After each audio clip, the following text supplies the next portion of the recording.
आप लोगों ने देखा होगा, मार्केट अप ट्रेंड में है।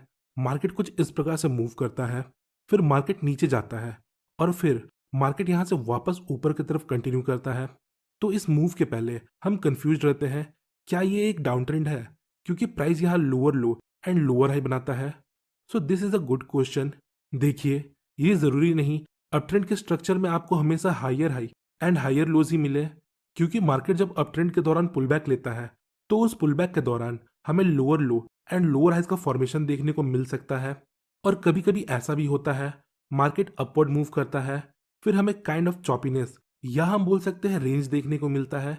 सो एट दिस पॉइंट हमें लगता है मार्केट अब यहाँ से रिवर्स हो जाएगा, पर फिर मार्केट रेंज को ब्रेक करता है और वापस ऊपर की तरफ मूव कर जाता है। सो हमें पता कैसे लगेगा मार्केट अभी अप ट्रेंड में है या अप ट्रेंड अब खत्म हो चुका है? तो आइए इसे समझते हैं। An uptrend is invalidated when price break the swing low that precedes the breakout। तो इसका मतलब क्या है? आइए एग्जाम्पल के हेल्प से समझते हैं। यहाँ देखिए, सपोज मार्केट अप ट्रेंड में है। ओके, ये हमारा अप ट्रेंड है। So an up trend is invalidated, मतलब एक अप ट्रेंड इनवैलिडेट होगा when price breaks the swing low, जब प्राइस स्विंग लो को ब्रेक करेगा। तो यहाँ किस स्विंग लो का बात हो रहा है? यहाँ हम मेजर स्विंग लो का बात कर रहे हैं।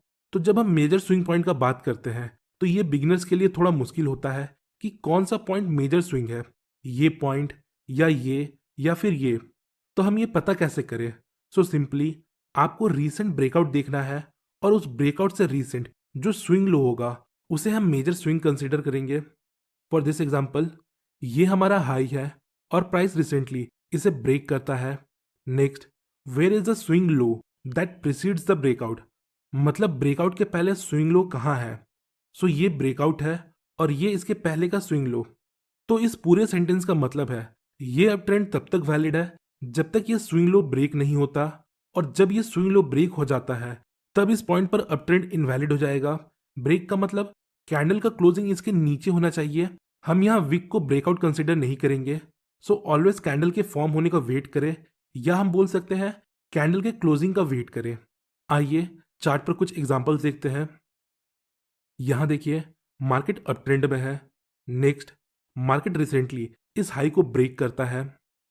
नेक्स्ट, ये हमारा प्रीसीडिंग स्विंग लो है। अब देखिए, ये भी एक स्विंग लो है और प्राइस इसको ब्रेक करके क्लोजिंग भी देता है। तो अब आप बताइए, क्या ये अभी भी अप ट्रेंड में है? थोड़ा समय लीजिए और सोचिए।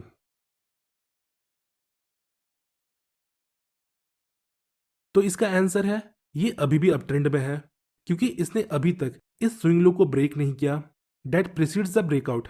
सो आइए आगे देखते हैं क्या होता है।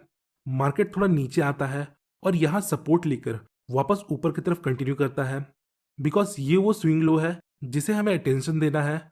अगर मार्केट इसे ब्रेक करता और क्लोजिंग देता तब ये अप ट्रेंड इनवैलिड होता, फिर या तो मार्केट यहाँ से नीचे जाता या कंसोलिडेट करता।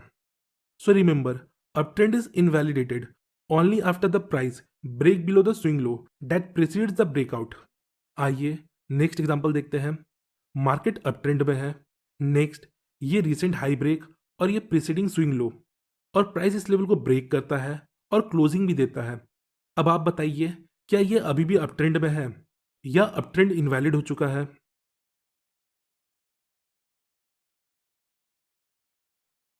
सो द आंसर इज, ये अपट्रेंड अब इनवैलिडेट हो चुका है, बिकॉज ये मेजर स्विंग लो को ब्रेक कर देता है। आइए आगे देखते हैं क्या होता है। सो मार्केट यहाँ से नीचे चला जाता है। सो ये था एक तरीका पुल बैक और रिवर्सल को आइडेंटिफाई करने का। अब कुछ पुल बैक ट्रेडिंग टेक्निक्स को देखते हैं, जिसके हेल्प से हम एक प्रॉफिटेबल पुल बैक ट्रेड ले सकते हैं। तो इससे पहले आपको समझना होगा एक पुल बैक एंड कहाँ हो सकता है। जनरली एक पुल बैक थ्री प्लेसेस पर एंड हो सकता है। एक पुल बैक प्रीवियस सपोर्ट या रेजिस्टेंस लेवल पर एंड हो सकता है।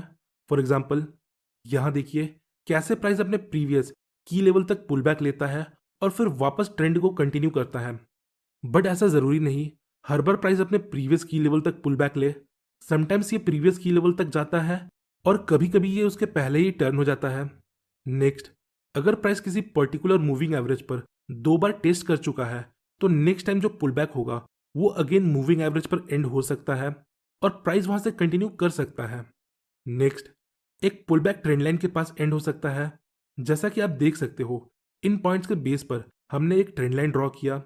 नेक्स्ट, प्राइस वापस ट्रेंड लाइन को अप्रोच करता है और यहां से रिवर्स हो जाता है। ये तो हमने देख लिया पुल बैक एंड कहाँ हो सकता है। अब बात करते हैं एंट्री की, ट्रेड कैसे लेना है। सो एंट्री के लिए हम कैंडलस्टिक पैटर्न का यूज कर सकते हैं, like pin bar, engulfing, morning star, evening star, etcetera. और एंट्री के लिए हम ट्रेंड लाइन का भी यूज कर सकते हैं। फॉर एग्जाम्पल, ये हमारा रेजिस्टेंस है और प्राइस इस लेवल को ब्रेक करता है। आपने प्राइस एक्शन में एक कॉन्सेप्ट जरूर सुना होगा जिसे हम बोलते हैं चेंज इन पोलैरिटी। मतलब अगर कोई रेजिस्टेंस ब्रेक होता है तो वो फ्यूचर में सपोर्ट का काम कर सकता है। वेरी इंपॉर्टेंट पॉइंट, कर सकता है, जरूरी नहीं करेगा ही। और जब कोई सपोर्ट ब्रेक होता है तब फ्यूचर में वही सपोर्ट रेजिस्टेंस का काम कर सकता है। सो यहाँ ये रेजिस्टेंस लेवल को ब्रेक करता है। नाउ अब सेम रेजिस्टेंस हमारे लिए सपोर्ट का काम कर सकता है। नेक्स्ट, प्राइस इस लेवल को अप्रोच करता है। अब हमें देखना है क्या प्राइस इस लेवल को रिस्पेक्ट कर रहा है। तो ये हम कैसे कर सकते हैं? सिंपली ये हम कैंडलस्टिक की हेल्प से पता लगा सकते हैं। अगर यहाँ कोई rejection candle like pin bar या हैमर फॉर्म होता है जो इस लेवल पर रिजेक्शन शो करता है, तो हम फर्दर कैंडल में ट्रेड ले सकते हैं। नेक्स्ट, यहाँ kind of bullish long wick candles मिलते हैं। सो नेक्स्ट कैंडल अगर एक बुलिश ग्रीन कैंडल है और वो इसके हाई को ब्रेक करता है तो हम यहाँ ट्रेड ले सकते हैं। अगर इस पॉइंट पर हमें सपोर्ट लेवल के साथ साथ अगर किसी मूविंग एवरेज का भी सपोर्ट मिलता है तो ये हमारे विनिंग के चांसेस को बढ़ा सकता है। आइए नेक्स्ट एग्जांपल देखते हैं। यहाँ देखिए, मार्केट यहाँ डाउन ट्रेंड में है और चार्ट पर 50 पीरियड ईएमए अप्लाइड है। और जब भी प्राइस ईएमए को अप्रोच करता है तो वहां पुल बैक एंड होता है और प्राइस फिर वापस नीचे कंटिन्यू करता है। नेक्स्ट पॉइंट देखिए, जहां प्राइस मूविंग एवरेज को अप्रोच करता है वहां सेम प्लेस पर हमारे पास प्रीवियस की लेवल्स का सपोर्ट भी है जो इस एरिया को कॉन्फ्लुएंस एरिया बनाता है। और इस लेवल पर हम रिजेक्शन कैंडल को देखकर ट्रेड ले सकते हैं या in short term trend line के ब्रेक पर एक ट्रेड ले सकते हैं। यहाँ मल्टीपल फैक्टर्स एक साथ आते हैं जो इसे कॉन्फ्लुएंस एरिया बनाता है। Moving average, previous key level, candlestick patterns, short term trend line break. तो यहाँ डिफरेंट ग्रुप ऑफ ट्रेडर्स को एक साथ सेम सिग्नल मिलता है। मूविंग एवरेज यूज करने वाले यहाँ मूविंग एवरेज के बेस पर शॉर्ट ट्रेड लेंगे। प्राइस एक्शन यूज करने वाले यहाँ प्रीवियस की लेवल पर रिजेक्शन देख कर ट्रेड लेंगे। बहुत लोग ट्रेंड लाइन ब्रेक पर ट्रेड लेंगे और बहुत लोग कैंडलस्टिक पैटर्न पर। और कुछ लोग हम जैसे होंगे जो कॉन्फ्लुएंस के बेस पर ट्रेड लेंगे। सो जब different group of traders same direction में ट्रेड लेते हैं तो हमारे विनिंग के चांसेस बढ़ जाते हैं। नाउ लुक केयरफुली, यहाँ हमारे पास एक मेजर ट्रेंड लाइन भी है। तो यहाँ वो ट्रेडर भी होंगे जो ट्रेंड लाइन के बेस पर ट्रेड लेते हैं। देखिए, ये एक चेरी पिक चार्ट है।